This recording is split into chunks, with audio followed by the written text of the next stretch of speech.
एक बार एक किसान हर कभी आने वाले आंधी तूफान, ओलावृष्टि और तेज धूप से परेशान हो गया था, क्योंकि कभी कभी फसल ज़्यादा खराब हो जाती। इसलिए वह परेशान होकर ईश्वर से शिकायत करने लगा। किसान बोला, आप ईश्वर तो हैं, लेकिन फसल को कब क्या चाहिए इसकी जानकारी नहीं है। जिसकी ज़रूरत भी नहीं होती है वह भी देते रहते हैं। इसलिए आपसे मैं विनती करता हूँ कि आप मुझे एक मौका दीजिए, मेरे कहे अनुसार मौसम दीजिए, फिर हम सब किसान अन्न के भंडार कर देंगे।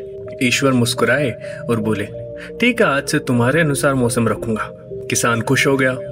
किसान ने अगली फसल में गेहूं की बुआई की।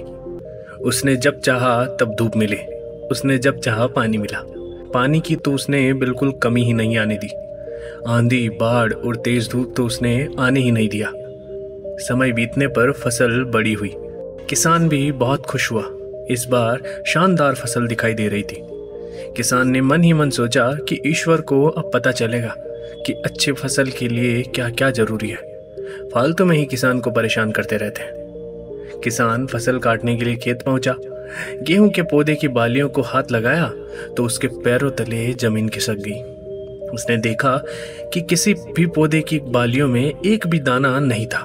किसान दुखी हो गया और बोला, हे ईश्वर, ऐसा क्यों हुआ? क्योंकि मैंने तो सब कुछ सही किया और सही समय पर किया। इस पर ईश्वर बोले, हे प्रिय किसान, ऐसा तो होना ही था, क्योंकि तुमने इन पौधों को बिल्कुल भी संघर्ष नहीं करने दिया।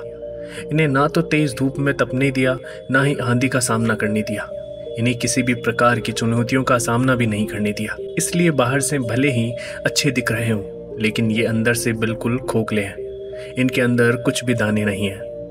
पौधे जब विभिन्न चुनौतियों का सामना करते हैं तो उनमें ऊर्जा पैदा होती है। यह ऊर्जा उनके अंदर सही सामर्थ्य पैदा करती है जिनके लिए वह बने हैं। तो दोस्तों, कहानी का सार है कि जब इंसान संघर्ष से नहीं गुजरता है, वह आदमी खोखला रह जाता है। जीवन की चुनौतियां ही उसके लिए उन्नति की नए रास्ते खोलती है और आदमी को मजबूत और शक्तिशाली बनाती है। इसलिए आपके जीवन में मुसीबतें या चुनौतियां आए तो घबराना मत। यह आपको बिखरने के लिए नहीं, निखारने के लिए आई है। और याद रखना, ईश्वर तुम्हारे साथ है।